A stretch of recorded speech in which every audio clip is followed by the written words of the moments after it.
by LLD Music।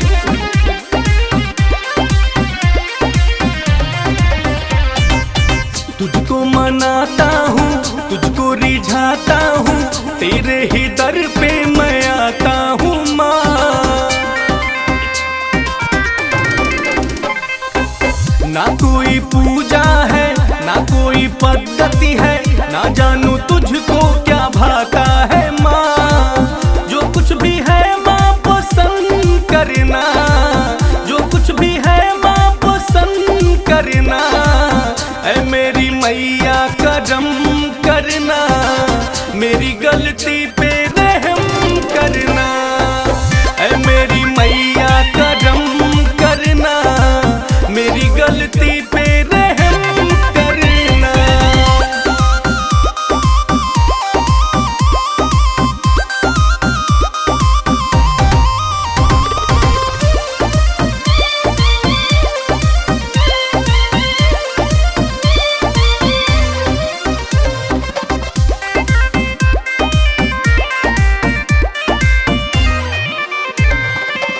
ऊंचा सफर है माँ लंबा ठिकाना, पर बन गया हूँ मैं तेरा दीवाना।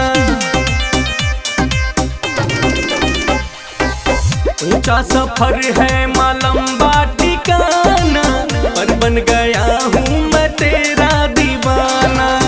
अपनी कृपा ना तू कम करना, अपनी कृपा ना तू कम करना। ऐ मेरी मैया करम करना, मेरी गलती पे रहम करना। ऐ मेरी दाती करम करना, मेरी गलती पे रहम करना।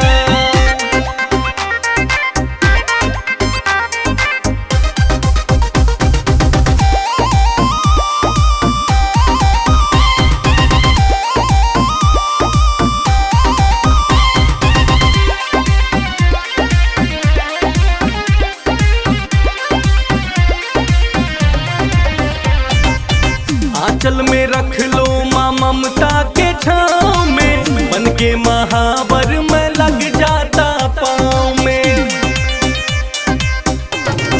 माँ आंचल में रख लो माँ ममता के छाँव में, बन के